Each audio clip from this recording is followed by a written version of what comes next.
فرزند زہرا یہ حالات برے ہیں۔ کاشانۂ بصیرت ایک ایسا مکمل یوٹیوب چینل جس پر محروم بصارت کے لیے بالخصوص اور تمام افراد کے لیے بالعموم سینکڑوں کی تعداد میں اسلامی کتب دستیاب ہیں۔ لہذا گزارش ہے کہ آپ اپنی ذمہ داری نبھاتے ہوئے کاشانۂ بصیرت کو سبسکرائب کرنے کے ساتھ ساتھ بیل آئیکن کو پریس کیجیے تاکہ آپ علم کے حصول کے ساتھ ساتھ مذہب اہل بیت کی اشاعت میں بھی اہم کردار ادا کرتے رہیں۔ کاشانۂ بصیرت، کاشانۂ بصیرت، کاشانۂ بصیرت۔ فرزند زہرا یہ حالات برے ہیں۔ بسم اللہ الرحمن الرحیم۔ السلام علیکم سامعین، کاشانۂ بصیرت کا یوٹیوب چینل میں سیمی زوار ہم مل کر پڑھ رہے ہیں کتاب شرح نہج البلاغہ، کلام امیر المومنین علی علیہ السلام، تالیف آیت اللہ ناصر مکارم شیرازی، ترجمہ زیر نگرانی مولانا سید شہنشاہ حسین نقوی، پیشکش باب العلم، دارالتحقیق کراچی، والیوم 7۔ آئیے یہ ہے ریڈنگ کا پارٹ نمبر 26 ہم یہاں پر پڑھنے کا آغاز کرنے جا رہے ہیں، اور یہ ہے کتاب کا صفحہ نمبر 334، جبکہ خطبہ 192 کو ہم پڑھنے کا آغاز کر چکے ہیں پچھلی نشست میں، اور ہم نے لاسٹ نشست میں جب آپ سے اجازت چاہی تو اس خطبے یعنی خطبہ 192 کے چوتھے حصے کا ترجمہ پڑھ لیا تھا، اور اب ہم شرح و تفسیر پڑھنے جا رہے ہیں۔ بسم اللہ الرحمن الرحیم۔ ہیڈنگ ہے شیطان اور قابیل کی طرح نہ بنو۔ امام علیہ السلام خطبے کے اس حصے میں سب کو اس بات کی دعوت دیتے ہیں کہ شیطان اور اس کے وسوسوں کے مقابلے میں ڈٹ جائیں۔ آپ علیہ السلام اس کی دشمنی اور برے سابقے سین الف بے قاف بڑیے کو بہت خوبصورت اور گویا الفاظ میں یوں بیان فرماتے ہیں، انورٹڈ کاما، کیونکہ اللہ کی قسم اس نے شروع ہی میں تمہاری اصل بریکٹ میں لکھا ہے آدم پر فخر کیا، تمہارے حسب قدر و منزلت پر حرف رکھا، تمہارے نسب اصل وطنیت، یہ اصل وطنیت بریکٹ پہ ہے، تمہارے نسب پر تان کیا، توئے عین نون تان کیا، اور اپنے سواروں کو لے کر تم پر چڑھائی کی، اور اپنے پیادوں کو لے کر تمہارے راستے کا قصد کیا،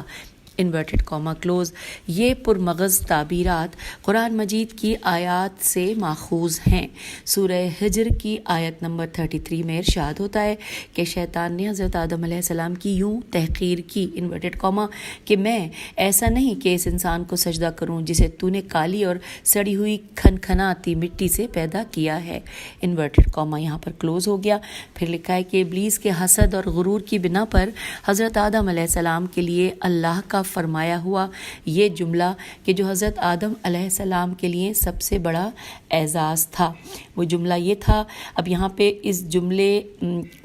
کے یہاں پہ کوئی اور یہ حوالہ نہیں دیا ہوا کہ کس آیت اور کس صورت اور کس آیت کا ہے، ہم پڑھ لیتے ہیں۔ وَنَفْخَتُ فِيهِ مِن رُوحِي،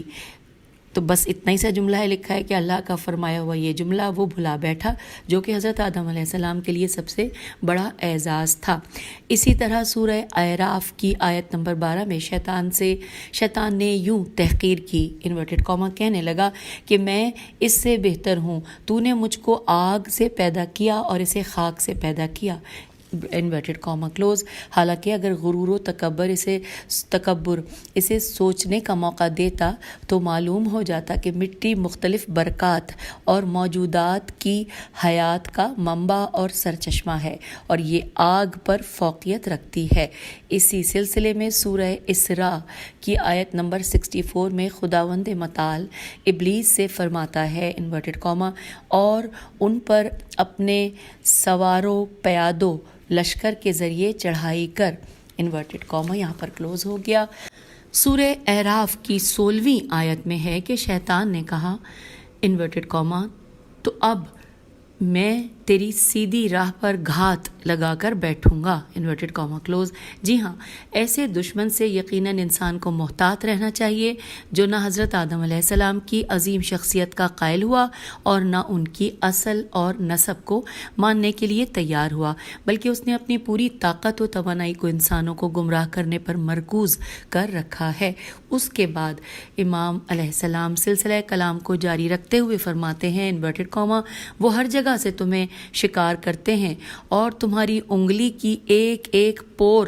پر چوٹیں لگاتے ہیں۔ نہ کسی حیلہ و تدبیر سے تم اپنا بچاؤ اور نہ پورا تہیہ کر کے اس کی روک تھام کر سکتے ہو، جبکہ تم رسوائی کے بھنور، تنگی کے دائرے، موت کے میدان اور مصیبت و بلا کی جولاں گاہ میں ہو۔ Inverted comma close. پھر آگے سامنے لکھا ہے کہ یہ جملہ جو کہ اسی خطبے کا حصہ کہ وَيَضْرِبُونَ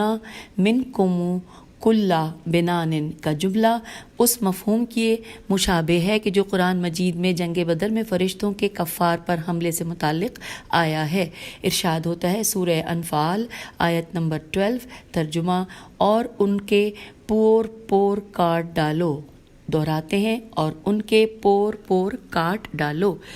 انورٹڈ کاما کلوز ہو گیا۔ انگلیوں کا کاٹنا اگر ہاتھوں کی بابت ہو تو یہ سبب بنے گا کہ انسان بہت سے کاموں کو انجام نہ دے سکے، کیونکہ زیادہ تر کاموں کو انسان اپنی انگلیوں کے ذریعے انجام دیتا ہے، اور اگر مراد پاؤں کی انگلیاں ہوں تو راہ چلتے ہوئے انسان اپنا اعتدال کھو بیٹھے گا۔ زیر بحث خطبے میں اس بات کی طرف اشارہ ہے کہ شیاطین تم پر حملہ کرتے ہیں اور تمہیں کسی کام کے لائق نہیں چھوڑتے، یہاں تک کہ وہ تم سے فیصلہ کرنے اور سوجھ بوجھ کی صلاحیت بھی چھین لیتے ہیں۔ اس کے بعد امام علیہ السلام گفتگو کا رخ اپنے اصل درد کی طرف موڑتے ہیں اور نہایت ہی خوبصورت تشبیہات اور فصاحت و بلاغت کے ساتھ سب کو خبردار فرماتے ہیں اور تعصب و تکبر کے جان لیوا آثار و نتائج سے آگاہ کرتے ہوئے فرماتے ہیں انورٹڈ کاما، پس تمہیں لازم ہے کہ اپنے دلوں میں چھپی ہوئی عصبیت کی آگ اور جاہلیت کے کینوں کو فرو کرو، فیرے واو فرو کرو، کیونکہ مسلمان میں یہ غرور اور گھمنڈ شیطان کی وسوسہ اندازی، نخوت پسندی، فتنہ انگیزی اور افسوں کاری کا نتیجہ ہوتی ہے۔ Inverted comma close. اس جملے میں امام علیہ السلام نے جاہلیت کے ناروا تعصب کو ایسی آگ سے تشبیہ دی ہے جو دلوں کی گہرائیوں میں دبی ہوئی ہوتی ہے اور اچانک ابھر کر انسان کے تمام وجود کو اپنی لپیٹ میں لیتی ہے، اور کبھی کبھار اس سے باہر نکل کر قوم و قبیلے کو بھی بھسم کر دیتی ہے۔ اس کو ہم بھسم بھی پڑھ سکتے ہیں اور بھسم بھی پڑھتے ہیں کچھ لوگ، جو بہتر ہو آپ لوگوں کو اس کا مجھ سے بہتر پتہ ہے۔ امام علیہ السلام اس پست صفت کو شیطان کے وسوسوں میں سے قرار دیتے ہیں جو باہر سے انسان کے اندر ڈال دیے جاتے ہیں، مقصد یہ کہ حقیقی مسلمان ان سے دور ہوتا ہے۔ پھر امام علیہ السلام اپنے کلام کے تسلسل میں فرماتے ہیں انورٹڈ کاما، عجز و انکساری کو سر کا تاج بنانے، کبر و گھمنڈ کو پیروں تلے روندنے اور تکبر و رعونت کا طوق گردن سے اتارنے کا عزم بالجزم کر لو، عزم بالجزم بے الف لام جیم زے میم کر لو۔ اپنے دشمن شیطان اور اس کے سپاہ کے درمیان تواضع و انکساری کا مورچہ قائم کرو۔ انورٹڈ کاما یہاں پر کلوز ہو گیا۔ ہم اس کو پڑھتے ہوئے پیج 338 پر آگے ہیں۔ اس عبارت میں امام علیہ السلام تواضع کو سر کے تاج سے اور گھمنڈ کو ایسی حقیر شے سے تشبیہ دیتے ہیں جو قدموں تلے کچلی جاتی ہے۔ آپ علیہ السلام تکبر کو غلو زنجیر سے، غین لام واو زے نون جیم یرے، غلو زنجیر سے جو گردن میں ڈالے جاتے ہیں اور تشبیہ دیتے ہیں، اور انکساری کو ایسے محکم مورچے سے جو دشمن کے مقابلے میں انسان کی حفاظت کرتا ہے تشبیہ دیتے ہیں۔ ان میں سے ہر ایک انسانوں خصوصاً ایمانداروں کے لیے ایک واضح پیغام لیے ہوئے ہے۔ اس کے بعد امام علیہ السلام ان ہدایات کے لیے ایک واضح دلیل بیان کرتے ہوئے فرماتے ہیں انورٹڈ کاما، کیونکہ ہر جماعت میں اس کے لشکر، یار و مددگار اور سوار و پیادے موجود ہیں۔ Inverted comma close. یقیناً یہ سب جنوں میں سے نہیں بلکہ شیطان صفت اور گمراہ کرنے والے انسانوں کے کچھ گروہ اس کے مددگار ہوتے ہیں۔ چنانچہ قرآن مجید میں ارشاد ہوتا ہے سورہ انعام آیت نمبر 112 ترجمہ انورٹڈ کاما، اور اسی طرح ہم نے ہر نبی کے دشمن بہت سے شیطان پیدا کیے تھے، کچھ آدمی اور کچھ جن۔ Inverted comma close. اس کے بعد آپ علیہ السلام مختصر اور پرمغز جملوں میں قابیل کی داستان کا تذکرہ فرماتے ہیں۔ قابیل شیطان کے بعد وہ دوسرا شخص ہے جو تکبر اور تعصب میں گرفتار ہوا اور ایک بڑے جرم کا ارتکاب کر بیٹھا اور یوں ہمیشہ کے لیے پشیمانی اور مصیبتوں کے بھنور میں پھنس گیا۔ امام علیہ السلام اسی مطلب کی طرف اشارہ فرماتے ہیں انورٹڈ کاما، تم اس کی طرح نہ بنو جس نے اپنے ماں جائے بھائی کے مقابلے میں غرور کیا بغیر کسی فضیلت و بلندی کے جو اللہ نے اس میں قرار دی ہو، سوائے اس کے کہ حاسدانہ عداوت سے اس میں اپنی بڑائی کا احساس پیدا ہوا۔ Inverted comma close. لفظ بھائی کے بجائے ابن آدم بریکٹ میں لکھا ہے ماں جایا کی تعبیر استعمال کرنا شفقت کے پہلو کی طرف اشارہ ہے، یعنی ان دونوں میں شفقت و الفت کے مقدس رشتے کے باوجود تکبر اور حسد نے اپنا کام کر دکھایا اور اسے اپنے بھائی کے قتل پر آمادہ کیا۔ اسی سے ملتا جلتا مطلب حضرت موسیٰ علیہ السلام اور ہارون علیہ السلام کی داستان میں بھی ملتا ہے کہ جب حضرت موسیٰ علیہ السلام بنی اسرائیل کے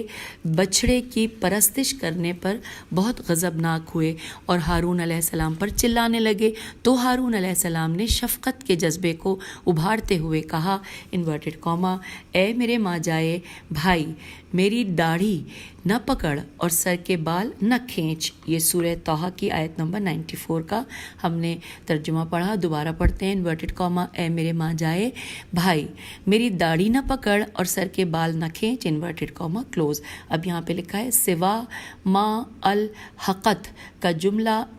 استثناء منقطع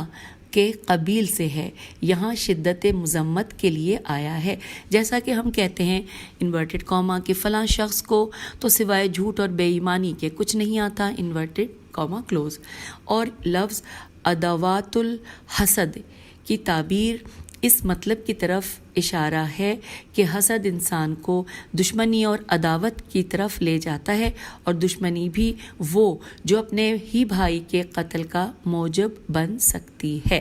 اس کے بعد امام علیہ السلام اس داستان کی یوں تفصیل بیان فرماتے ہیں انورٹڈ کاما، اور گھمنڈ نے اس کے دل میں غیظ و غضب کی آگ بھڑکا دی اور شیطان نے اس کے ناک میں کبر و غرور کی ہوا پھونک دی، جس کی وجہ سے اللہ نے ندامت و پشیمانی کو اس کے پیچھے لگا دیا اور قیامت تک کے قاتلوں کے گناہ اس کے ذمے ڈال دیے، انورٹڈ کاما کلوز۔ اوپر کے جملوں سے بخوبی استفادہ ہوتا ہے کہ انحرافات پہلے انسان کے اندر سے ابھر آتے ہیں، پھر شیطان ان کو مزید بھڑکاتا ہے اور آخرکار اس کے مکروہ آثار فرمان خدا کے مطابق انسان کو دامن گیر ہوتے ہیں، لہٰذا جو کچھ بھی ہے وہ انسان کے آلودہ باطن سے پھوٹتا ہے اور باقی چیزیں اس کے اعمال کے آثار ہیں۔ یہ ان لوگوں کے لیے جواب ہے جو کہتے ہیں کہ شیطان کیوں ایسا ویسا کرتا ہے اور اللہ تعالیٰ کیوں ہمیں فلاں مکر و حوادث میں مبتلا کرتا ہے۔ اب یہاں پر سوالیہ نشان تھا۔ ابن ابی الحدید اس جملے کے ذیل میں معروف مورخ طبری سے رسول خدا صلی اللہ علیہ وآلہ وسلم سے منقول روایت پیش کرتے ہیں، جس میں آپ صلی اللہ علیہ وآلہ وسلم نے فرمایا، آئیے اس کو پڑھتے ہوئے ہم پیج 340 پہ آ گئے ہیں۔ فرمایا انورٹڈ کاما کہ جو کوئی دنیا میں ظلم سے قتل ہوتا ہے، آدم علیہ السلام کے پہلے بیٹے قابیل کے ذمے اس کا ایک حصہ لکھا جاتا ہے، کیونکہ وہ پہلا فرد ہے جس نے قتل کی مکروہ سنت کی داغ بیل ڈالی، انورٹڈ کاما کلوز۔ پھر ابن ابی الحدید مزید لکھتے ہیں کہ یہ حدیث اوپر کے خطبے میں امیر المومنین علیہ السلام کے کلام کی تائید کرتی ہے۔ حوالہ ہے شرح ابن ابی الحدید، جلد نمبر 13، صفحہ نمبر 146۔ اسلامی روایات میں اچھی اور بری سنت کی داغ بیل ڈالنے اور اس کے آثار سے متعلق طویل بحث پائی جاتی ہے، جس سے متعلق انشاءاللہ ہم مناسب مقام پر گفتگو کریں گے۔ مختصر طور پر یوں کہا جا سکتا ہے کہ جو کوئی نیک کام میں سبقت کرے اور لوگوں کو اس کی رغبت دلائے تو اس کے لیے اس نیکی پر عمل کرنے والوں کے ثواب میں سے ایک حصہ ہوگا۔ جو کوئی کسی برے کام میں سبقت کرے تو حرمت کا پاس نہ رکھنے اور کمزور ایمان والوں کو گناہ کی طرف ابھارنے کے سبب ان کے گناہوں کا ایک حصہ اس کے ذمے ہوگا۔ تو یوں ہم نے چوتھا حصہ خطبہ نمبر 192 کا مکمل کر لیا، اور اب ہم 5واں حصہ پڑھنے جا رہے ہیں۔ نسبتاً طویل ہے اور اس میں 2 پیراگراف ہیں جو اکٹھے ہیں، لیکن اس 5ویں حصے کا آغاز اور اختتام کن الفاظ سے ہے؟ آپ کی سماعتوں کی نظر الا وقد ام انتم، اور اختتام ہو رہا ہے وما خزا یدیہ۔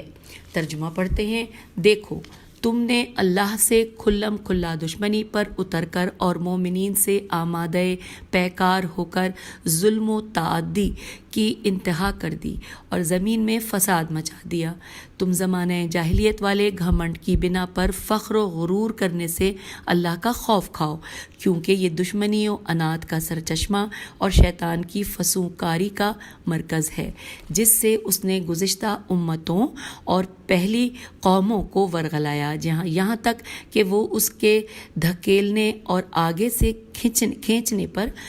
بے چوں چرا جہالت کی اندھیاریوں اور ضلالت کے گڑھوں میں تیزی سے جا پڑے، ایسی صورت سے جس میں ایسے لوگوں کے تمام دل ملتے جلتے ہوئے ہیں اور صدیوں کا حال ایک ہی سا رہا ہے، اور ایسا غرور جس کے چھپانے سے سینوں کی وسعتیں تنگ ہوتی ہیں۔ دیکھو اپنے ان سرداروں اور بڑوں کا اتباع کرنے سے ڈرو کہ جو اپنی جاہ و حشمت پر اکڑتے اور اپنے نسب کی بلندیوں پر فخر کرتے ہوں اور بدنما چیزوں کو اللہ کے سر ڈال دیتے ہوں، اور اس کی قضاء و قدر سے ٹکر لینے اور ان کی نعمتوں پر غلبہ پانے کے لیے اس کے احسانات سے یکسر انکار کر دیتے ہوں۔ یہی لوگ تو عصبیت کی عمارت کی گہری بنیاد، فتنے کی محلات و ایوان کے ستون اور جاہلیت کے نسبی تفاخر کی تلواریں ہیں۔ لہٰذا اللہ سے ڈرو، اس کی دی ہوئی نعمتوں کے دشمن نہ بنو اور نہ اس کے فضل و کرم کے جو تم پر ہے، نہ حاسد بنو اور نہ جھوٹے مدعیان میم دال عین یہ الف نون مدعیان اسلام کی پیروی کرو کہ جن کا گدلا پانی تم اپنے صاف پانی میں سمو کر پیتے ہو اور اپنی درستگی کے ساتھ ان کی خرابیوں کو خلط ملط خے لام توئے میم لام توئے خلط ملط کر لیتے ہو اور اپنے حق میں ان کے باطل کے لیے بھی راہ پیدا کر دیتے ہو۔ وہ فسق و فجور کی بنیاد ہیں اور نافرمانیوں کے ساتھ چپکے ہوئے ہیں، جنہیں شیطان نے گمراہی کی باربردار سواری قرار دے رکھا ہے، اور ایسا لشکر جس کو ساتھ لے کر لوگوں پر حملہ کرتا ہے، ایسے ترجمان کہ جن کی زبان سے وہ گویا ہوتا ہے تاکہ تمہاری عقلیں چھین لے، تمہاری آنکھوں میں گھس جائے اور تمہارے کانوں میں پھونک دے۔ اس طرح اس نے تمہیں اپنے تیروں کا ہدف، اپنے قدموں کی جولانگاہ اور اپنے ہاتھوں کا کھلونا بنا لیا، انورٹڈ کاما کلوز۔ اور اب ہم نے یہ ترجمہ مکمل کر لیا۔ شرح و تفسیر پڑھنے کے لیے ہم پیج 342 پر آ گئے ہیں۔ ہیڈنگ ہے مغرور لوگوں کی پیروی نہ کرو۔ امام علیہ السلام گزشتہ حصوں میں غرور و تکبر اور ناروا تعصبات کے خطرات سے متعلق کچھ تمہیدی باتیں بیان فرمانے کے بعد اب اس حصے میں اپنے مخاطبین کو اس شیطانی راہ پر چلنے کے برے نتائج سے براہ راست خبردار کرتے ہیں اور اس سے محتاط رہنے کو فرماتے ہیں۔ مزید یہ کہ جو لوگ قبائلی تعصبات اور قومی برتری جیسے واہیانہ بہانوں کے ذریعے جنگ و جدال کی آگ بھڑکاتے تھے، انہیں مذمت آمیز انتباہ کے ذریعے اس روش سے منع فرماتے ہیں۔ مولا فرما رہے ہیں انورٹڈ کاما میں کہ دیکھو تم نے اللہ سے کھلم کھلا دشمنی پر اتر کر اور مومنین سے آمادہ پیکار ہو کر ظلم و تعدی کی انتہا کر دی اور زمین میں فساد مچا دیا، انورٹڈ کاما کلوز۔ نہج البلاغہ کے بعض شارحین نے شامی فوج اور امیر شام کے طرفداروں کو ان جملوں کا مخاطب جانا ہے، شاید اس لیے کہ انہوں نے امام علیہ السلام کے لہجے کو بہت تند اور شدید دیکھا جو اہل کوفہ و عراق سے مناسبت نہیں رکھتا، حالانکہ خطبے کی شان ورود اور آپ علیہ السلام کے دیگر تمام خطبوں سے بخوبی معلوم ہوتا ہے کہ مخاطبین وہی کوفہ و عراق کے سرکش لوگ تھے جو قبائل کے جاہلانہ تعصب کی بنا پر لوگوں کو ایک دوسرے کے جانی دشمن بناتے تھے اور فساد و خون ریزی کا منبع بنتے تھے۔ یہ کام ایک طرف خدا سے واضح دشمنی شمار ہوتا تھا اور دوسری طرف مومنین کے ساتھ اعلانیہ مقابلہ۔ یہاں